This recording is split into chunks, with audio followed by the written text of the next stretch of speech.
Best time of year to sell, Perry? Spring? Springtime. Yeah, it's perfect. I mean, I'm calling it now. I mean, spring is literally just around the corner. The snowdrops are out.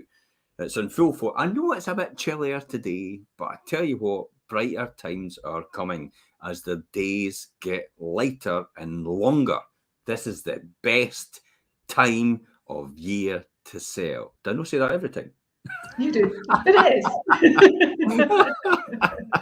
I mean, spring is the time of year, really, when the largest number of buyers start registering with a stage to find their next home.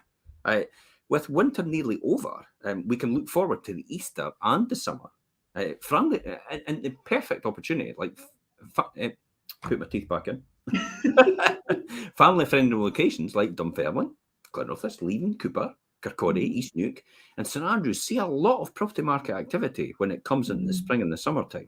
This is why it's the greatest opportunity to be in tune right now and get your property ready to go in the market if it's not on the market right now. Now, it might have been slow during the winter period up to now, but I tell you what, spring and summer is usually the time that people start to think. It just gets into their head. As I said, as it gets lighter, people start to switch on more and start to think more about what they want to do next. There is no season quite like spring. Moods start to lift. As the days get longer and brighter, thoughts begin to shift from indoor nesting to outdoor fun, and the idea of the garden or terrace for summer in a new home goes from the dream to a thought to action. Spring, Perry. I'm all in. I love spring. Absolutely. I've sold it to you. I'm all in. I mean, I love spring anyway, and it does. I think this whole, you're not driving in the dark, you're not going out in the morning in the dark, you're not coming home in the evening in the dark. So while spring is traditionally a time more people are looking for the next home, I believe, it's also been more people looking to sell their existing one. Yeah. Which means it's important to give yourself that best chance, isn't it? And get yourself in the strongest position you can. And you want to capture the attention and the imagination as well of potential buyers. And that's a massive thing. And I think when we've all come out of the darkness, we start to see brighter moments ahead, don't we? So it just makes it feel even more popular and energized, I think, in regards to what you want to do. Fortunately, spring is one of the easiest times of the year as well to maximize your chances of selling it, because people are in much brighter moods because they've come out of that winter period, as I say. So really, without any major effort as well, you can do it, can't you, at the end of the day? Nature's on your side. I mean, I see it in the mornings driving to work. You come over the Cooper Hills and you see the animals in the fields and you're kind of waiting for the lambs and what have you to come. So that's always quite exciting. The sun in the sky is always better, although not so great if you're driving in the wrong direction and it's blinding you, but it does brighten things up for you as well. Everything's on the ground and blooming as well. You know, you did a thing the other day, Jim, with the snowdrops, and it's just lovely when you're driving and you see that, or walking in the woods and you see that. So everyone's got this, we always talk about emotive and your emotions, don't we? And it's this positive vibe the whole time. I still don't think anybody's notified the snowdrops that snow's going to come out, remember? I know. Because traditionally, even though it's coming into spring, this is usually the time of year where we actually get snow on the ground round about the end of March, beginning of April, don't we? It's true.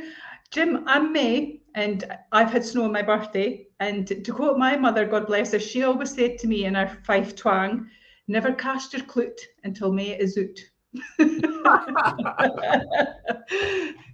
So that was always the stance in our house. But you know, we've got some suggestions how we can help you along the way. We've talked about how it's a great time to do it, so we're going to give you some suggestions and tips on how you can sell your home and get the maximum outcome for yourselves in spring. So how would we do that, Jim? Flower's got to be the one for me. I mean, the nation's lawn begins to dry out, doesn't it?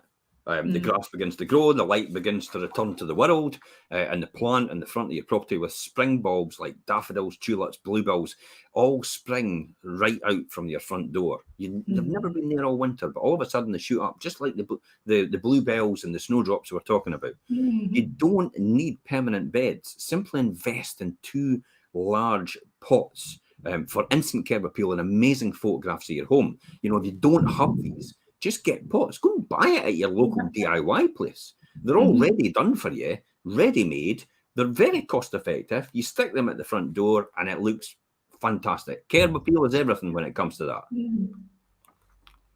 And the photographs, as I said, are actually really nice because you get all these nice yellows and lilacs and reds, and they all contrast with each other with the deep greens. It's a huge difference in a photograph what it makes. Now, that's not to decry, and I will say, because we probably say, wait a minute, Jim, you told me last month this is the time of year to sell. It's like, yes, now is always the time, but every season has its own benefits. And this is the one we're talking about the spring season. I think that's the key there, actually, Jim. Every time is the right time if it's right for you, because everybody does it for their circumstances. What we are talking about today is why this moment in the year is the best time for them as well. I mean, you may actually get that winning first impression, both online and the viewers arriving at and seeing this visual message that I love my home and I'm happy to be here, and so can you be here too. To continue that floral flow, place a fresh bouquet of flowers in the hallway on the console, on the hall table. The dining room table or the breakfast bar in the kitchen is a perfect way to put that as well. While any bedraggled looking window boxes from last summer could actually be replanted. I could see that house right now. I could see that house right now with all the bay windows with a proper stone on the front of it. And then you've got the traditional sash and case windows, but you've got the bay window and you've got planter boxes with nice bulb tulips and crocuses and that in the front of it. And then coming up to the front door as well, you've got a couple of planters there as well on the front doors. And you've maybe got you've got a stone pathway going up, but maybe a crazy stone pathway. And then you've got the flowers going, the wee crocuses going down all the way up down at the edge into the path. You'd actually made a really good tip about that, is actually just put some seeds in between your slabs. And I would reiterate that, honestly. Yeah, I would reiterate that, Jim. And I'm glad you've remembered that, because I was going to say about that. Actually, not even just in your home, but actually at the outside your fence perimeters. Because you know what it's like, outside your fence on your public pathway, if you happen to have one, I do, you've always got that bit of your fence by the path where weeds sprout up and what have you, and just sprinkling a pack of seeds along there on the outside as well. It just looks fantastic, really cost effective as well, and needs no management or care. I've actually seen a lot of people put bulbs in the corner of their lawn. Actually just put them into the lawn, not actually cut out a space for them, just actually put a wee hole and put the bulb in, so it springs right out, and it actually looks beautiful in the corner of the actual lawn itself. So it's almost like it's gone there wildly, it's just appeared. And that they're there forever, because they just keep coming up and coming up and coming up and every year, just like the snowdrops. So I think you could make something like special, even possibly even scatter them one or two around your lawn itself, just to make that. I don't know. I think it just gives a wee bit of difference, especially if you've not got young kids or anything like that. Especially, it just makes your lawn look really nice in different places where you've got different arrangements of flowers coming up in the corners. So it doesn't look that traditional clinical lawn, which is a square with the borders, the four poles at either one pole at either side. That sort of traditional look, it just gives it a wee bit difference to it, and it gets someone's attention, I think, online, definitely. I would agree with that. I think it absolutely does, and I think it's just little uniquenesses like that as well make your property stand out, which again is what you're trying to do, isn't it? Because spring has come, and it tends to be that time where people are starting to think about selling their house and moving forward out of the winter months. So you've got to kind of make yours stand out from everyone else. And this is where it comes down to the declutter as well, doesn't it? Because we're talking about the exterior right now, but then what do we do with the interior? I had somebody the other day say to me, should we really declutter? And I'm thinking, declutter is a major exercise. Your house is like a show house. You only need to tidy up. Everyone has a different view of it, don't they? I know, absolutely. I think it's because they live where it's perfect all the time, so they just notice a wee bit of misalignment, if that makes sense, and instantly think they're needing to declutter, and it's like no, you just need to put stuff in the cupboards. That's it, and it's as quick as that, because they thought it was a big exercise to do. We better wait a couple of weeks so we can get all that sorted out. No, you can go now. It is literally just put things to the side. I think that's where getting good guidance helps, actually, because if you flip that on its head, Jim, I've also had the situation where people don't think they need to declutter, and oh yes you do. Because they are there and they're living in it and they don't recognise it. So is this the case where everybody's got to embrace their inner Marie Kondo and clear out the cupboards and closets and clothing and clutter. Yeah, I think, again, it's the whole new broom thing, isn't it?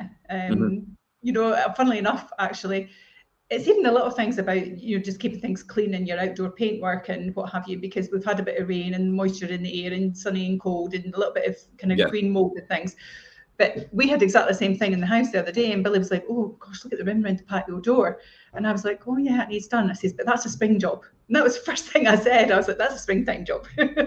So it's true. You do kind of do seasonalize actually even how you clean your house and maintain and look after it. But I think you do need to embrace it, as you said. Cupboards are a big thing for me. Closets, clothing, decluttering. You know, you tend to be changing your wardrobe a little bit as well, so things don't need to be overflowing everywhere. I mean, tends to be that viewers don't necessarily open cupboards, but you will have that odd occasion in a bedroom in particular, if it's got fitted wardrobes where they go, do you think they'd mind if I just had a quick look because I want to see how far back it goes or whatever. So the decluttering of it does make a big difference God to forbid you. if they open my cupboards. Like a Scooby-Doo thing where you open the cupboard and everything falls on you. A mountain of Tupperware. But I think while you do it, it's, you know, make sure you clean those odd little spaces as well.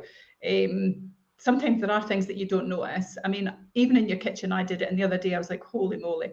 Because, you know, you're, as we would call it in Fife, your bunker. Elaine you're cleaning started your already. in your bunker. Elaine started already. She had all the cupboards out this morning. Everything's decanted onto the kitchen table. And it's out with the Hoover and cleaning all the back of the cupboards. And I'm like, I don't see the point. But it does help, and it just makes you feel good because you think everything's tidy and everything's got in its place. But even just that work in the bunkers, how often are you there in the kitchen and you kind of wipe the bits that you see?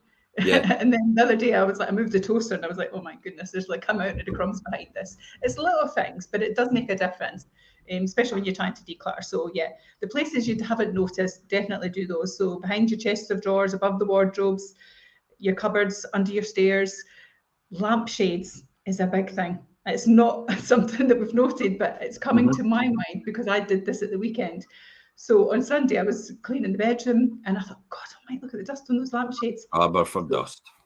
Oh, out came the old shark hoover, one of the little contraptions on it, clipped it onto the end, went round the rim. Oh my goodness. I was going around the whole house. There are other hoovers available, by the way. Yes, there are. But I literally was going around the whole house with, I said, oh, this is fantastic. I was like the sad old woman running around cleaning lampshades. But anyway, it is important to do them. I thought when you were younger, you would actually be sitting here getting some excitement out of cleaning your house. It's sad, isn't it? It's sad. It comes to us all. But anyway, yes, those things that you need to clean that you don't think you do, just take that little moment to do it. And you'll see it for yourself what a difference it makes, because it really did for me. I went in and I thought, oh, this is lovely. And it just felt cleaner and brighter and fresher, which is what you're trying to achieve. The decluttering thing is really great as well. Another little top tip that I've done with the decluttering. So there are other brands of coffee. However, Dow Edberg's coffee, they're brilliant because they're airtight and they look like the little thing. Wash the dish out, dry it out. My baking cupboard now, where everything's loose and the bits are falling out of the bag, and you pick up the sugar and then you pick up the flour and you pick up your fruit contents like your dates or whatever. I'm starting to store them in these jars now and in the cupboard. I'm getting a bit OCD about it. But it does give you, it does for most people give you a sense of palatable order, sense of order and space that you need to live in, and you know, while your home's on the market. And it tells potential buyers actually that your house is enough storage space to live in with quite ease, doesn't it? Absolutely. And that's the key to this. If you've got things everywhere, it smacks that actually you've outgrown it already. So how am I going to fit? That brings me on to the fruity, you know, the things that, like the fruit on the desk and, you know, on the dining table and that. Is that still a thing? Should we still be doing that? You know, because I think that a lot of people neglect it and it ends up going a bit fusty. You know, what's your thoughts on this? For me, I mean, a large, well-stocked bowl of colourful fruit is a huge plus, I think. I think seasonal fruit's important. I do like it on a coffee table or on your bunker worktop. It's good as just a quick centerpiece as well. So if you have decluttered other things and you've got that out, it's not just that it gives a spurt of colour, it oozes like a kind of health thing as well. It's like a positive thing to look at, isn't it? Get yourself into your supermarket before it's limited, though. Yeah, grow your own. That's what I'm exploring. But there are, doing that as a centerpiece. I mean, as well as it looking delicious and bright, and it's lovely to eat, and it's a practical thing. It's a great thing to have as well. So baskets of veggies are a good thing as well. Having those in your kitchen for your viewer is a kind of telltale that actually it's a functioning kitchen that's being used for it, because otherwise why would you have all the fresh fruit and vegetables in there? So I think that's a real good thing, because it's showing unless they put you on the spot and say, oh, I see you're using jasmine. It's like, what? Sorry? What are you talking about? The seasoning. It's like, right, yeah. Yes, you have to be careful. So definitely promote it, and what you can talk about is the key. But I think it's good to do that, and I think it shows that you can have family and friends around your table as well, and that it's a centre focal point, which is what people are looking for. They're wanting to see, how does this space in this house function for me? So that's a good thing as well. So contemporary plants are good as well. Japanese peace lilies, little succulent and modern pots. It's that minimalist thing as well. You can put little concrete or grey little pots that they're in. They don't need to be massive. I think it's size is relevant, is what I would say. So you need to really go with that. But it does add a touch of life, as we say, and it adds a touch of colour as well. And I think that's a big plus in regards to what properties look like. And it's a wee bit Instagram hip and cheeky looking as well, isn't it? And people quite like that they think you're with it and it's modern and it's current. You see my videos sometimes when I'm doing the walkthrough, I just stop and come back and go, wow, that's an Instagram moment. As you walk into some of the rooms, or you walk into the garden with the pergola, with everything, all the floral bloom on the pergola as well. And you kind of think, wow, that looks amazing. Yeah. Makes a big difference, actually. And if you're talking about the flora or the bloom, if you have older plants, then they do need a little bit of TLC. So not only are you cleaning the house, they're part of that cleaning process. So it's amazing how much dust they'll collect through the winter, because you've not had the windows and everything open, you've had the central heating on, so that's kind of raising all the dust from the floor and into the rooms. So just gently washing the leaves of those, bit of cotton wool, a little bit of warm water, clean those down, repot them if you feel it's necessary, just take away some of the dead leaving and deadheading if you need to, a wee bit of pruning, and just really brings them back to life, and suddenly they don't look quite so sad and drab, and they become quite a nice feature in the room, don't they? Absolutely. And you'd recommend just a bit of warm water, because plants don't really like open water swimming, do they? No, they do not. And the water at the moment is quite cold. I mean by extreme cold. Yeah, just a little bit of warm water. That's all you need, and a little bit of cotton wool. That makes a big difference. And your house doesn't have to have, all the big blooms, but just a little bit in a corner with all the extra light that's coming in. Again, it just is bouncing extra colour off your rooms. And I'd be tempted to actually put maybe by additional scents of that plant, possibly a flowery scent, a floral scent, and actually to put maybe just beside the plant, but not so it's in full view, but just so when people get near the plant, they get that impression. You know how they do with the shops when you get the baking scent when you walk in the shop. Absolutely.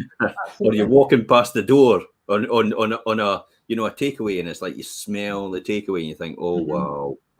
Yeah, it's true. Sort of thing. It's important, and I think if you are into it, I mean, I do baking, as you know, Jim. That's kind of my Sunday morning treat that I like to enjoy doing. But actually, quite a few clients that I've had recently who are into baking, and I know you read about it and everything, but they actually do their baking before the property is viewed, and the smell through the house is just that warm, comforting, homely feeling, isn't it? Yeah. Makes a big difference. It's all these things that tick the box when it comes to that. It is literally, and I talk about it quite a lot, but I'll reinforce it again, is the adverts are doing all the work for you, and programming people is what is fresh. The classic example of that is, toothpaste is minty every single time. Why is it no chocolate? Even though because it would still do the same job, even though it was a chocolate taste, but we wouldn't buy that. It has to be mint. So therefore, when you come to things like freshness, you've got the oxygen smell, you've got vanilla, you've got the typical Lenore lavender. You've got these sort of things, and that's what's classed as fresh in people's minds. So take that opportunity to revitalise, and I'm only talking about going down to Home Bargains and buying a pack of 3 gel air fresheners for £1 or £1.20. Peeling the front off, stick it somewhere in the corner where no one can see it. So the first impression when somebody walks through the door is the burst of, the smell, and not too overpowering, remember. And you'll have your house as well. What you'll have is when they walk in, it'll just be warm enough so they don't feel they're too hot, but not cold enough so they don't feel the need to keep their jacket on. Yes. Also, I think it's important to possibly, we'll talk about that in a minute, actually, about jackets and all the rest of it. And what you should do. Because that's quite an important one. That's quite an important one. Yeah. Let's talk about painted rooms and stuff like that. I mean, dark painted rooms are very in still at the moment, aren't they? Yeah, the greys and the greys and the whites, the contrasting and the carpets are all, the in sort of thing. But people still expect to have enough daylight to make them appealing, especially in the springtime when you've got rooms like that. If your room is giving more gloom than glam, then consider repainting at least one wall in a light tone. It doesn't have to be white, though. That's the key here. It could also be a softer off-white shade that will look more up to date and not jar as much with the darker walls. Or you could actually add mirrors. There's another one. A mirrors to reflect back in, resting a door-sized mirror against a wall is a very happening look right now, and it has been for a wee while. And it tells the buyer this room has space. Just make sure to fix it to the top of the wall so it can't be pulled over. I often say as well, and I know it's not an easy one to do, is when you come down the main halls from upper landing, there's a huge space on there that you could actually take advantage of and either put a mirror up there for people when they want to, when you're going out. It's a nice feature when you're going out just to make sure your mat's fit before you walk out the door. Or you could possibly put some sort of picture up there, just to make it less boring, if that makes sense. It gives your house a bit more edge against other houses. It makes it more memorable to people, I would say. Yeah, that's definitely the key. And I think the mirror thing is an important one. I think you're right as well, along with pictures. When I moved last year, what we did is we kind of did the off-white, not quite cream, but the warmer white, and then had the main feature wall. So it was cozy in the winter because you've got your candles and everything bouncing off of it. But now actually it's really nice because I've got quite dramatic paper on one wall on most of them, and it's pretty much in your face with. And I still blame East Green for this, because when I went into that bathroom and saw the big palm trees and everything, that I had to have it. So in my kitchen, I've got the palm tree leaves with big parrots and everything on it. And Billy was like, holy moly. But actually, it looks fantastic. But those kind of statement rooms really give you colour. And now you've seen that brightness and the sunshine coming into the rooms. It really is bouncing off the walls. And it's lovely to do that. And it makes a big difference. But so what happens, though, when the colour and brightness comes through your windows? What do you really need to do? Make sure everything's clean, because it starts to look really dirty. And it's not just for property advertising, is it? It's really, NAB a newspaper. I mean, that's the classic example. And we're only talking about property advertising. The internet's your friend for that, for property advertising. But for your winter rain spattered windows, and the spring vibe is all about the clean ping in every area, because the sun, accentuates it straight away and actually shows you everything that's there. The streaks on your windows appear. Even the smudges on your windows appear if they've not been done properly. I'm a big advocate of actually soap and water and then a proper scraper and wiping the edges so you don't actually take the dirt with you. You can tell in my youth there was a window cleaner. And then you wipe all the woodwork outside as well. That's an important thing as well, because there's a lot of people actually just let the dirt and they let it run onto the sill. So when somebody comes up and looks at the window, they go, yeah, fantastic. And then the sill's all dirty. So that's another top tip for outside that you would need to do. It definitely puts a lot of people off.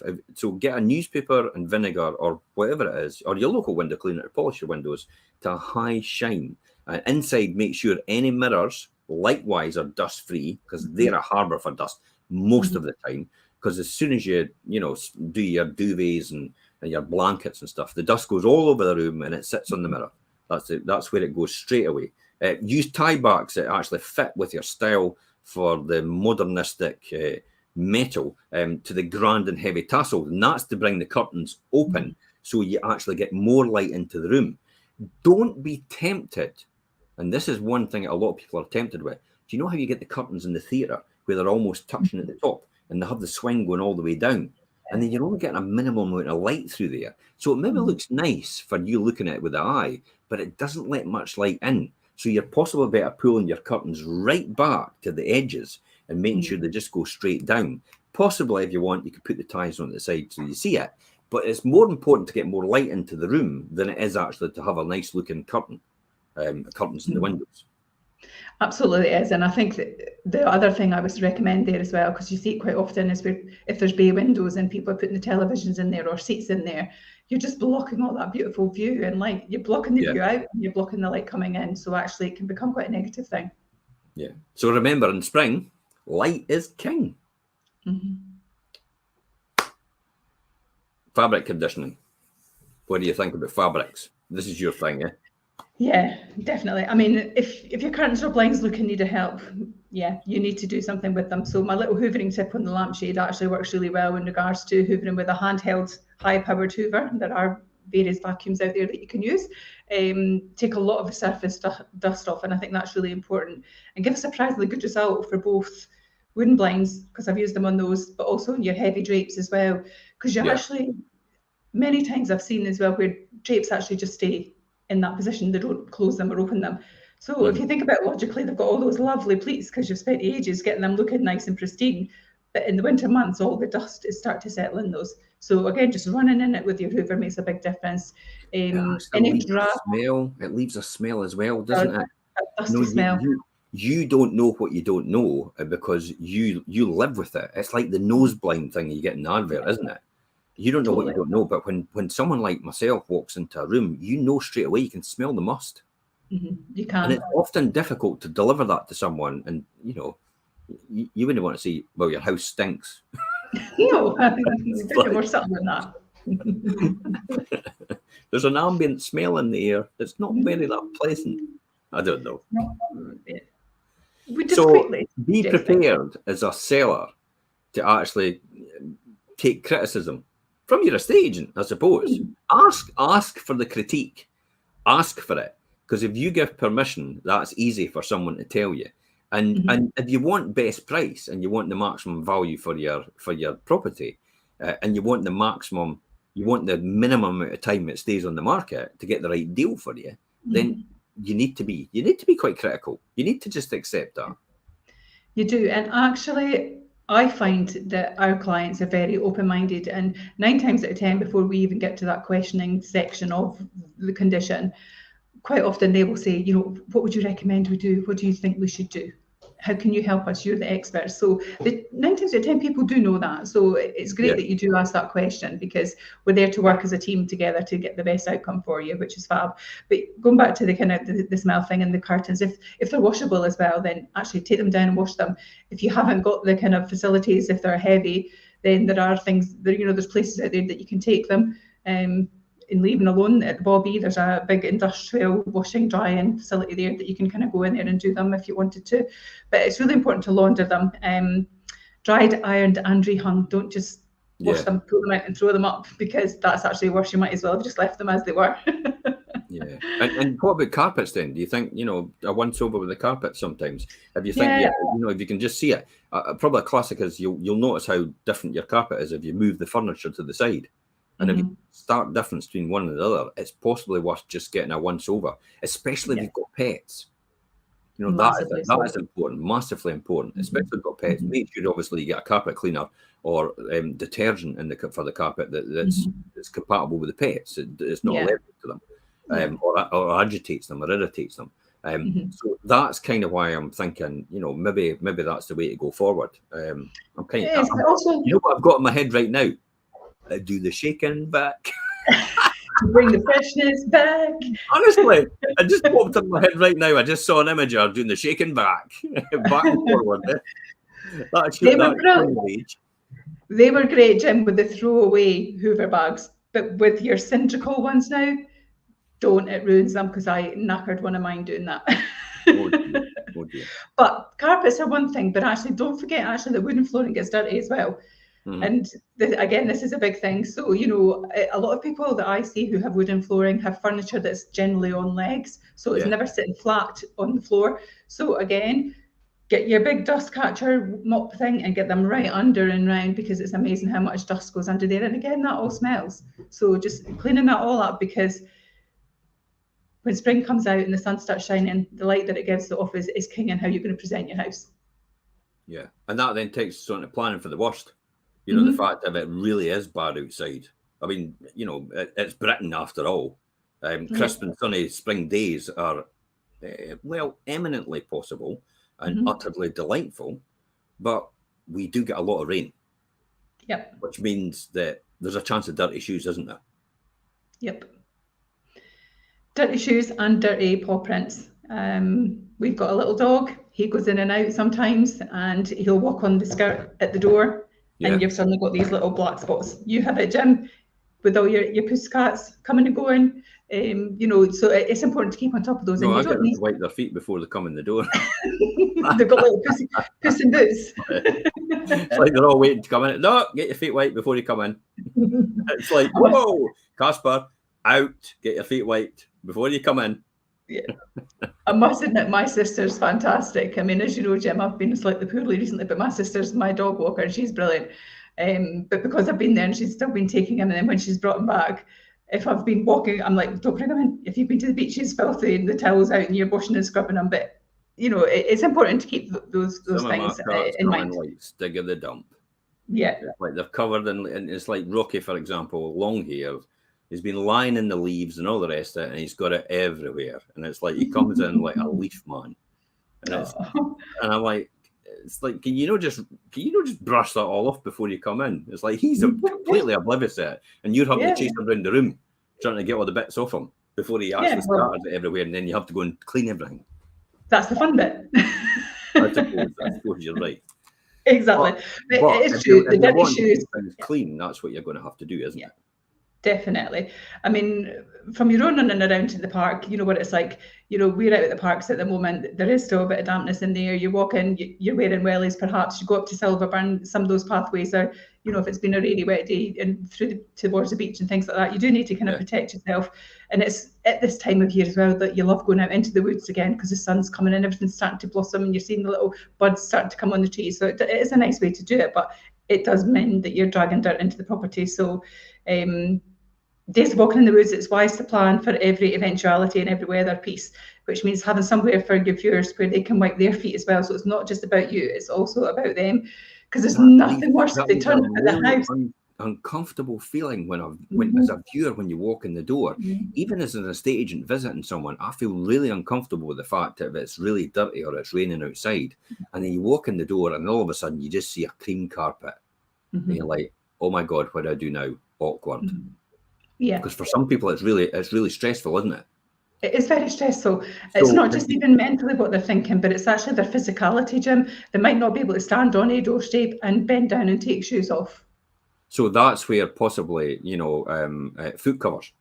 Yeah. Foot covers are a great idea to have on hand. Now, most estate agents would actually have foot covers. They know straight away when they walk in the door. It's like, we need to protect your carpets, especially if they're doing all the viewings for you. And that's what we'd be doing if we're doing all the viewings for people. We'd be taking foot covers, and times where we think, no, we're gonna have to make sure these carpets are protected. It also gives having foot covers, regardless, gives the impression that there's something good and a high quality product about your house. Something worth protecting. Yeah, that does. That is a very good trick. And I've got to say it is a trick. Because, you know, I've used it before in places, and there's other places I've actually says, look, could you take your shoes off? And it just gives them that impression. It's like, wow, this place must be special that I'm being asked to take my shoes off. Depending on the situation, your estate agent will know that, and they know the people they're actually dealing with because they've spoken to them beforehand and they've qualified them beforehand. So it's almost like they know them anyway. So it's easy for them to communicate with them when they're doing the viewings and relay that information. And it's all these different wee marketing and advertising techniques that get that message across, isn't it? But it's thought-provoking as well for the individuals, but actually you're showing so much care and attention to everything that it's just a positive experience. Yeah, and it leaves no one stressed about the whole thing. Correct. So I definitely think that is it. You know, plan for the worst. It's rainy seasons. You're going to have people, they're going to come in. They're possibly going to have an umbrella as well. Where are you going to put that? They're possibly going to be in a jacket. They'll maybe be ringing. It's like, are you going to let them walk all the way through the house with the water just pouring off their jacket, you know, while they're going round? They feel uncomfortable. You feel uncomfortable. So make sure if it's a rainy day outside or it's a difficult day, then make sure you've planned to have something for them to, you know, maybe hangers at the side or a space in the numerous coats will all keep behind the door, and a space where maybe their shoes can be taken off if they want to take off their shoes. Because some people are, you know, they're just in slip-on, slip-off shoes anyway, and they just got no bother. Or they maybe come from their work and they've been on a building site. I've had that before where the guy says, "Well, I'll just take my shoes off." You know, I've been on a building site, I understand straight away, so I'll just take my shoes off. I'm more than happy to do that. They are, but I think for you, doing this right, it shows your potential buyers just how well your house copes with the essentials of life. You know, it's seemingly simple, and yet often it's hard to realise that the task that you're doing, and it becomes a negative. And so for doing it the right way, it creates the right scene for the rest of the viewing, because they come straight in and they're in this warm, positive feeling towards the property before they've even started. Yeah. Now we can take them round and concentrate on the negotiation part. How much? Correct. But it's true. Anything to make it so relaxing and easy to get somebody to say yes. That's what this is all about, really. You know, that's what we're talking about here. This is how to prepare and present your home for the prime selling season, and this is the 7 top tips on how to do that. And bit added information as well, and knowledge and experience and wisdom, what we've gained over the years about how we do things. Final words on this, Perry. For me, I think the final words is, you know, all these little details and the top tips that we've given you, they do compound to get you the fantastic result that we want to achieve for you. They're little tips, but they're very useful. When you put them all together, then it becomes compounding actually to show your property in the best light compared to others. So for me, that means that you are not really sharing your viewer with someone else. You've captured that viewer for your house, and that's the one that they're going to be looking for. So for me, it's about taking the time out to do that, to just get yourself in that proper step forward position would be my suggestion. Yeah, good. Well done. It's the compounding, really.